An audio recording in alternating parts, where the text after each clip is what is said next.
Fala pessoal, tudo certo? Começo trazendo uma informação sobre as fortes chuvas que atingiram Caxias do Sul e as medidas adotadas pelo SAMAI para garantir a segurança da população. O SAMAI abriu 25% da comporta da represa São Miguel, no bairro Fátima, durante a madrugada de quarta-feira.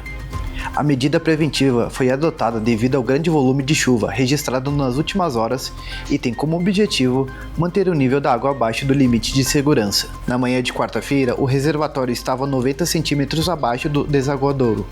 Segundo o SAMAI, o monitoramento é permanente e a abertura da comporta ocorre de forma gradual, reduzindo o risco de transbordamento em períodos de chuva intensa. Somente entre a meia-noite e as 8 horas da manhã de quarta-feira foram registrados 42,4 milímetros de chuva em Caxias do Sul. E neste fim de semana, quem aprecia a cultura italiana poderá participar de mais uma edição do Forchetta Cultural.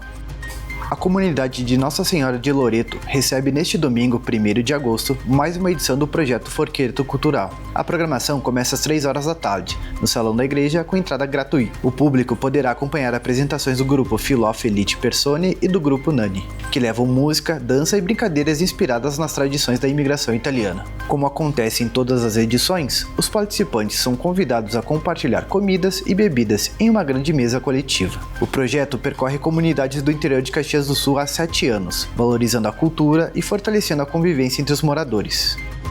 E para quem curte cinema, a sala Ulisses Jeremia traz novidades do cinema nessa semana.